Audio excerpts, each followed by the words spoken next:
Bora lá, bora falar sobre alergias, sobre reação alérgica a comidas.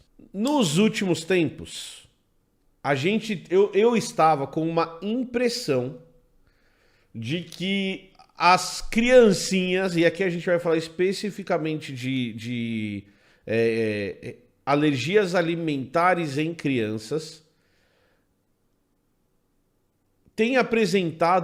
tinham, pelo menos na minha evidência anedótica, apresentado uma maior quantidade de alergias a determinados tipos de alimentos. Então, se eu comparar, por exemplo, a minha infância, e aqui só, por enquanto, evidência anedótica, com os amigos da minha filha, eu tinha a impressão de que os amigos da minha filha, os amigos da minha filha, tinham uma quantidade de alergias ou uma frequência de alergias alimentares muito maiores do que eu tinha.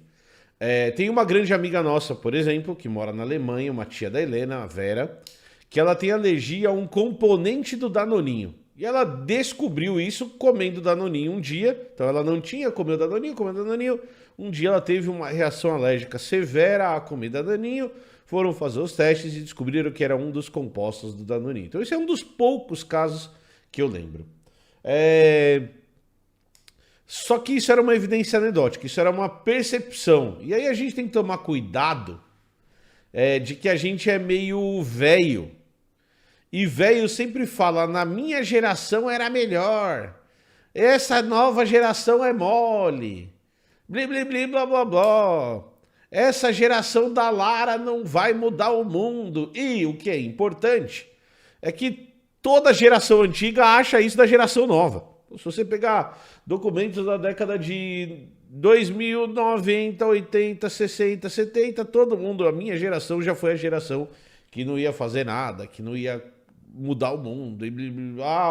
O que eram bom eram os baby boomers depois da guerra que fizeram. E é lógico que isso tem todo um centro nos Estados Unidos, mas sempre tem uma geração pior que outra. Então a gente tinha uma percepção que poderia ser enviesada de que a galerinha de hoje é mais sensível do que a galerinha do passado. Só que eu estava estudando para fazer essa live de hoje e eu achei esse artigo aqui, deixa eu colocar ele na tela, que mediu, e a gente já vai discutir os termos, tá? Eu já vou explicar para vocês os termos, que é o que está na descrição da live de hoje. É um artigo publicado em 2021, que analisou os casos de choque anafilático. Nós já vamos falar do que é um choque anafilático no Reino Unido de 98 a 2018. Então são 20 anos de estudo, certo? E o que esse artigo ele percebe é que se você comparar, e aí aqui nós estamos falando de uma reação alérgica extrema, é claro, então nós estamos falando de choque anafilático, que é uma reação alérgica extrema, que precisa de hospitalização ou precisa ser tratada num hospital. E aí aqui nós temos esses 20 anos de estudo. Então qual foi a conclusão desses 20 anos de estudo? A conclusão desses 20 anos de estudo envolve dois aspectos. O primeiro é que a mortalidade por alergias alimentares caiu nesses 20 anos de estudo. Então, o número de pessoas que morreram... Muito obrigado, Sônia, pelo superchat, você é incrível. Então, o número de pessoas que morreram de choque anafilático, dessa reação alérgica extrema a alimentos, caiu pela metade nos últimos 20 anos.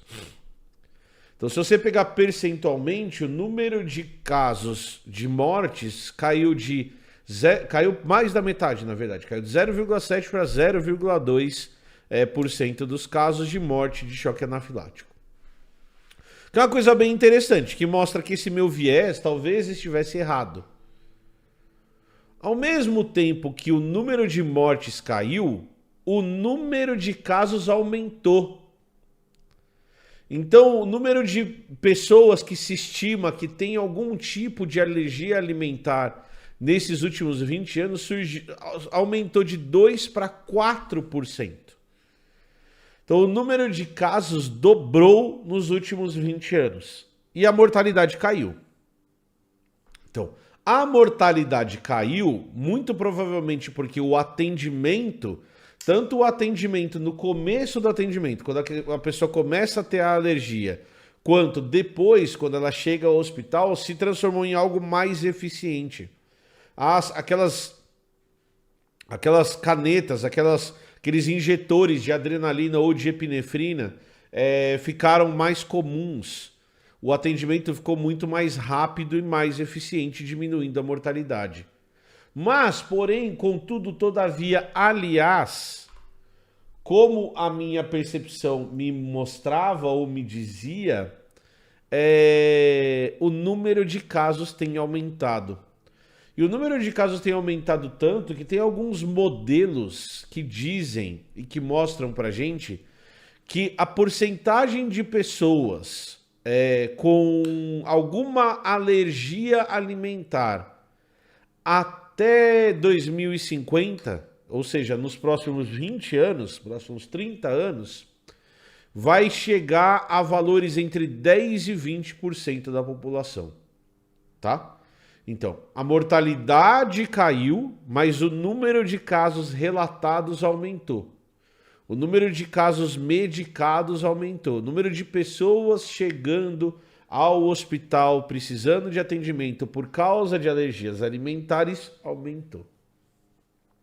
Certo? E parece que isso é um fato. E isso é um dos grandes mistérios que a gente tem quando a gente fala de saúde, principalmente de saúde infantil. Por que é um mistério?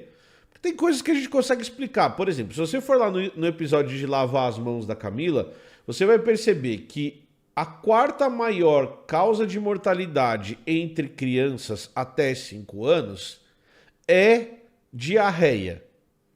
E a gente sabe o que causa essa diarreia. Não é um mistério científico que causa diarreia.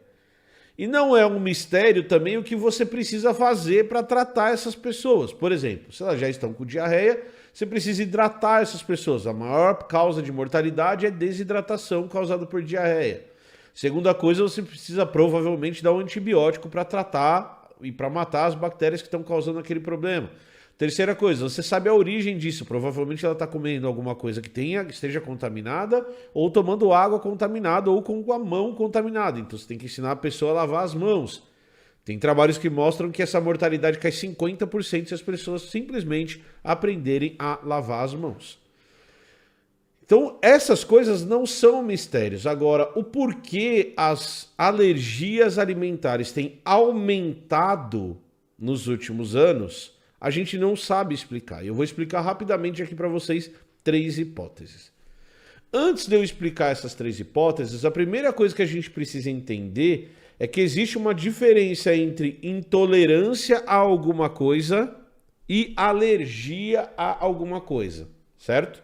E eu vou usar a intolerância que tem se tornado cada vez mais comum, que é a intolerância à lactose, para explicar isso. Então vamos lá. Em alguns tipos de intolerância à lactose, a pessoa que tem ou que desenvolve essa intolerância, porque a probabilidade de você ter intolerância à lactose aumenta com o tempo, não produz uma enzima que digere o açúcar do leite. Então no leite tem um açúcar chamado lactose, e esse açúcar é quebrado no nosso sistema digestório por uma enzima chamada lactase, certo? Quando a pessoa tem intolerância à lactose, ou seja, quando essa lactose causa mal para a pessoa, o que acontece é que ela não tem essa enzima, ela tem essa enzima numa quantidade pequena demais. A lactose passa inteira pelo sistema digestório e chega numa parte do intestino que tem bactérias que vão digerir essa lactose. Quando essas bactérias digerem essa lactose, elas produzem 2 coisas. A primeira é gás, e a segunda é que pode causar diarreia por certas toxinas ou compostos produzidos por essas bactérias. Então, quem tem intolerância à lactose tem uma dificuldade para digerir lactose e passa mal pelos problemas que isso gera, principalmente ligada às bactérias que vão digerir isso. O Pode Digitar fez uma pergunta bem interessante. Por que a lactose faz mal e a celulose não? Porque no nosso intestino nós temos bactérias que são capazes de digerir lactose, mas nós não temos bactérias que são capazes de digerir celulose.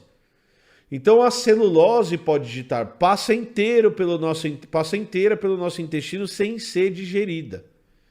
A evidência que você tem disso é que quando você come alface, se você não mastigar direito, ou mesmo mastigando direito, você vai ter pedacinhos de alface que saem quando você faz cocô. Porque o seu corpo não tem capacidade de digerir isso, e nem bactérias capazes de digerir isso. Então você não vai ter, por exemplo, a formação de gases por parte dessas bactérias ou de compostos tóxicos, já que elas não conseguem digerir. A mesma coisa acontece com a casquinha do milho. Se você não mastigar a casquinha do milho, o milho sai inteiro, você não consegue digerir aquela casquinha. Então, quando uma pessoa tem uma intolerância a algum tipo de alimento, muito provavelmente é porque ela não consegue digerir esse alimento, e aí as bactérias do corpo dela que vão fazer e causar essa sensação de mal-estar por você consumir aquilo. A grande evidência de que você não tem uma alergia é que você pode comprar comprimidos de lactase. E a hora que você compra o comprimido de lactase, você está acrescentando a enzima que você não tem. E aí o seu corpo vai quebrar essa lactase vai quebrar a lactose em açúcares mais simples, como por exemplo frutose e glicose, e você vai conseguir absorver isso e os sintomas da intolerância não vão existir. Então você pode resolver o seu problema tomando a enzima que você não tem, tá bom? Tranquilo? Isso é a parte de intolerância. Por outro lado, a alergia é uma resposta do seu sistema imunológico a uma determinada substância. Então, a gente não consegue entender direito ainda, mas o que acontece quando você tem alergia a alguma coisa é que o seu corpo interpreta aquela substância como um antígeno, como uma substância que precisa ser combatida. E gera respostas imunológicas àquilo. Então, o que a gente está vendo quando a gente está vendo uma alergia é uma resposta do seu sistema imunológico. E essa resposta do seu sistema imunológico pode ser leve, então o seu sistema imunológico pode responder de maneira leve. Então, por exemplo, pessoas que têm alergia à lactose podem começar a espirrar, porque o sistema imunológico está agindo para eliminar aquilo do corpo de alguma maneira. As pessoas que têm alergia a determinados alimentos ou a determinadas substâncias podem apresentar vermelhidão na pele, do mesmo jeito que aconteceria com uma inflamação. E só para vocês terem uma ideia, por exemplo, pessoas que têm alergia à lactose, se você esfregar leite na pele dela, existe uma tendência dela também ter uma alergia de pele à lactose. Então, o que a gente está vendo quando nós estamos vendo uma alergia alimentar é que, por alguma razão, o corpo entende aquela substância que você está comendo como algo nocivo e produz uma resposta alérgica. Quando essa resposta alérgica é extrema, quando ela é forte demais, quando ela é exagerada demais, você pode ter o que os médicos convencionam a chamar de choque anafilático, que também é um mecanismo de defesa contra a entrada de substâncias tóxicas. Então você incha, seu sistema imunológico reage no seu corpo inteiro de uma maneira muito rápida, ele recruta sangue para determinadas áreas do seu corpo, por isso que você tem o inchaço, chega muito sangue, chega muito líquido em determinadas partes e falta em outra, porque o sangue do nosso corpo é limitado, e esse inchaço é como se fosse uma defesa do seu organismo aquela substância que está entrando no seu corpo. O principal problema disso é que uma das respostas mais comuns do choque anafilático é você fechar as vias aéreas. As suas vias aéreas ficam tão inchadas, seu rosto fica tão inchado, seu pescoço fica tão inchado que você não consegue respirar mais. Então, as pessoas que vêm a falecer de choque anafilático acabam morrendo por falta de oxigênio no organismo.